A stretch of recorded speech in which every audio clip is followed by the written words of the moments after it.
waxay hadda xukuumadda Itoobiya ay bilaabaysaa bay leeyihiin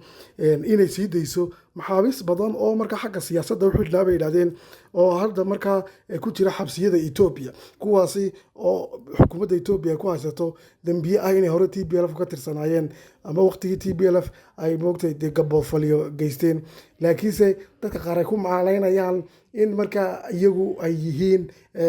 kuwa markaasi u xidhan xagga siyaasadda waxaa la leeyahay waqtigii TPLF dee rag badan oo waqtigii TPLF joogay Abiy Ahmed baa laftarkiisa ka tirsanaa baa la yidhi TPLF rag badan oo mas-uuliyiina oo hadda moogtay Demeka Makanan oo kale dee TPLF ka tirsanaa xisbigii EPRDF Itoobiya ka talinayay haddana waa madaxda Itoobiya marka waxaa la leeyahay hadda laguma shaambadayn karo oo lama odhanayo TPLF baad la shaqayn jirteen oo sidaas ay ku xidhnaanayaan marka xukuumadda Itoobiya waxaa la yidhi ra'iisul wasaare Abiy Ahmed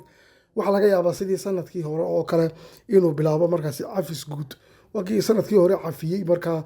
mas-uuliyiin badan oo ka tirsan TPLF si moogtahay raggii aasaasay TPLF iyo moogtahay odayaashii iyo moogtahay raggii badan oo ka tirsanaa rukunadii TPLF wakii sii daayey buuqa badan ka dhashay markaa waqtigaas axmaaradii iyo markaas Eritrea ay diideen haddaba ragga hadda la saadaalinayo in ay safka hore kaga jiraan ragga la cafinaya baa layidhi ayaa waxa uu buuq badan kasii dhalinayaa dowladyaanka Soomaalida waxaa ku jira baa layidhi ragga la cafinayo Cabdi Ilay waa madaxweynihii hore dowladdeegaanka Soomaalida ninkaasi oo markaa dowladyaanka Soomaalidu siyaabo kala duwan markaasi ay hadda ku qeexaan qaar wuxuu agtooda ka yahay dambiile weyn oo waxay ku haystaan markaasi jeelowgaadeen ayuu sameeyey oo dadkiisa u arxami waayey oo wixii ka dhacay jeelowgaadeen iyo waxaa la sheegaa inaanay caalamkaba ka dhicin xitaa moogtahay waqtiyadii dee dagaaladii ugu adkaaya caalamka ee ugu waxashisanaa wixii moogtahay dadkiisa u geystay يعني عالم كله كذا عيما بالله هذا شيلو قادين يقول هاي قابتي أتكيد أو دتك مرسيني دتك سموك تسحن يعني وحان ولي تاريخ العرب ومركزي جيستي مركزات بدنا الدولية كصومالي ذا كم يدوحي مسيين ويدا بيلوين ونفسي يسي والله كل ما بيرادان سادرت إلا سود هاي هذا ويدي ديهن دتك قارن وحي أكتر ذوكي هاي بقى نجاسية وحي كو أمانة المركزي إنه سميه ليو بوليسكا ciidamada gaarka ee dowladda Soomaalida iyo booliska isaga sameeyay bay raadaan oo marka waxa haliyay bay qaar u haystaan sadarteed way u doodayaan waxaan leeyihiin hadii la sii daayay markaasi siyaasiyiinta TPLF oo la cafinayo oo raggii moogtay argagixisada ahaa hadda ay ku shaambadaysay Itoobiya cafis guud loo siiyay TPLF waa laga saaray baa la yiri liiskii argagixisada markaasi baarlamaanka Itoobiya waa kii ku daray TPLF inay tahay liis argagixiso oo markaasi ay argagixisan yihiin TPLF iyo markaa TPLF iyo OLA da Oromada labada xukuumadda Itoobiya waa tay argagixisada ku dartay laakiin hadda waxa la sheegaya baarlamaanka Itoobiya inuu qabanqaabinayo kulan ballaaran kaasi oo liiska argagixisada laga saarayo TPLF waxaana la sheegay qodobadii lagu heshiiyey South Africa in markaasi ay hoos yaalaan oo la doonayo TPLF in laga saaro liiska argagixisada oo raggii haddaba wanted ka ahaa intaas oo kun oo dollar madaxooga saarnaa ciddii dil aragtaa in la dilo ay ahayd gadaajo reerayo moogtay janaata sadkaniyo ama waa in la soo qabtaabay ahayd amaba moogtay la dilo raggii hadda waxay joogaan oo moogtay ay hadda ka caweynayaan Addis Ababa iyagoo xora marka waxaa la yidhi mar haddii liiska argagixisada laga saarayo nimankaasi dee Cabdi Ilay maxaa lagu haystaaba ay leeyihiin Soomaalidu waxaanay ku doodayaan ay leeyihiin waa gaboofalyo iyo godob laga galayo Soomaalida mar haddii argagixisadii raggii lagu shaambadeeyay Tigreeg ahaa liiska argagixisada laga saaray dee markaa Cabdi Ilayna bay leeyihiin maxaa uu Abiy uga saari lahayd haddaba su'aashu waxay tahay Cabdi Ilay yaa haysta Cabdi Ilay yuu xidhan yahay Cabdi Ilay wuxuu xidhan yahay ayaa la leeyahay dhinaca Mustafa Cagjar oo Mustafa Cagjar mid qaar ku dacaydanaya madaxweynaha inuu markaasi godobtii walaalkii baa la dilay baa la yidhi muddo waqtigii TPLF ama Cabdi Ilay uu talinayay rag badan oo moogtay waqtiga ka soo horjeeday oo dilay ay ka mid ahayd oo argoosanaya way qaar ku dacaydeynayaan laakiinse waxa la sheegayaa in kiiska weyn lagu haystaa uu yahay xagga axmaarada oo kiniisada ku yaala jigjiga oo uu gubay ayaa markaasi lagu haystaa taasoo la sheegayo in nidaamka wada noolaanshaha Itoobiya bay yiraahdeen xagga diimaha ay ku xadgudbay bay yiraahdeen oo kicin buu sameeyay waxaana sheegeen markaasi oo lagu haysta kiisaska ugu waaweyn in markaa uu kicinta xagga diimaha iyo isku horkeenista xagga diimaha iyo jinsiyadaha uu ku dhaqaaqay bay leeyihiin si kasta ha ahaatee dhinaca ra-iisul wasaare abiy isaga waxaa la sheegayaa inaan wax dembiyaba kuga haysanba oo markuu doonan uu soo fasixi karo. dadka qaar ba haddaba waxa ay hadda ku doodayaan oo ay leeyihiin waxa weeyaanba moogtay kaadh uu ra-iisul wasaare abiy axmed kula dagaalamo mustafa cagjar oo marna uu yidhaahdo ku quuqiya baa layidhi cabdiile baan soo daynayaa moogtahay ama moogtahay howlaha si fiican u qabo marka isku kacaan mustafa cagjar iyo ra-iisul wasaare abiy cabdiile baa lasoo fasaxayaa buu abiy yidhahdaa baa layidhi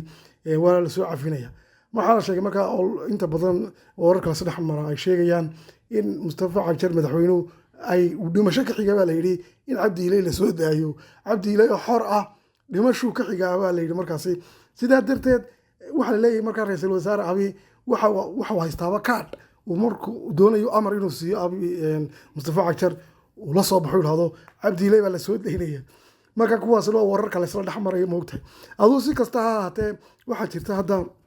colaadii Ethiopia moogtay dagaalka TPLF lagula jiray inkasta oo rajo dhinaca laga muujinayo wadahadalada dhinaca markaasi heshiiskii la galay dhinaca ka hirgelayaan sida ka saarista liiska argagixisada TPLF iyo markaa la sheegay waxyaabihii asaasiga loo sii daynayo Tigray. haddana dagaalku wuu socdaa intaa moogtay wala dagaalamaya waxaa la sheegaya hadda cir iyo dhulba in dagaaladu ay ka socdaan. maraykanku ayaa daba wadahadalada juhdi badan geliyey ilaa haddana wuxuu dabada ka riixayaa oo xukuumadda Ethiopia markaas ugu baaqaya in heshiiskaasi ay dhowrto. hore ayaa moogtay maraykanku wuxuu ugu baaqay sanadkii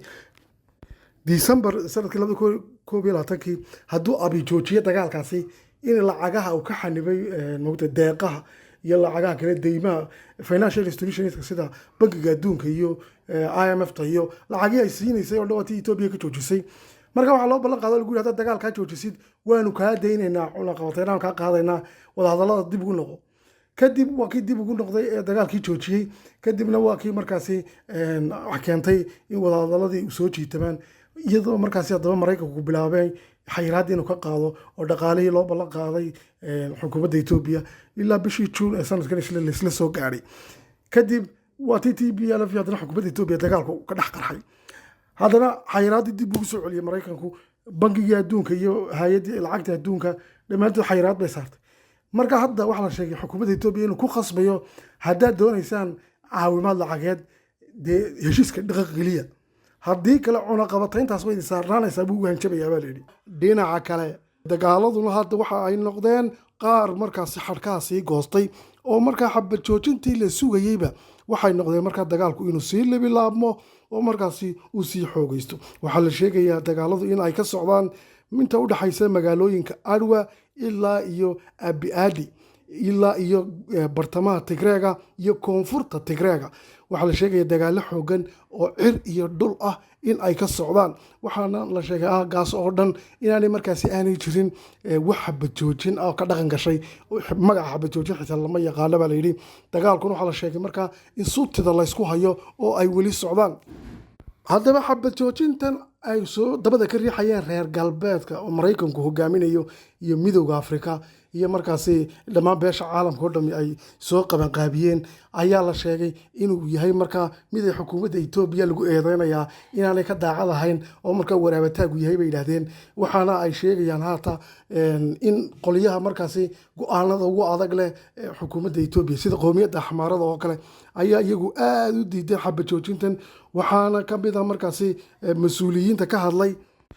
mas-uul xildhibaan markaasi qowmiyadda axmaarada ka tirsan xisbiga Aban oo la yidhahdo Dr. Desalegn Jane ayaa gaashaanka ku dhuftay xabad joojinta waxaanu isagu afka ku ballaariyay oo ku dhawaaqayba uu yidhi ma soconayso wax xabad joojina dagaalkuna ma istaagaya buu yidhi ilaa iyo hadda inta loo saxeexayo raaya iyo walqaayad buu yidhi markaa inay ka tirsan yihiin qowmiyadda axmaarada iyo markaa maamulka axmaarada. marka taa la ogolaado ayuunbaa TPLF dagaalka laga joojin karaa buu leeyahay.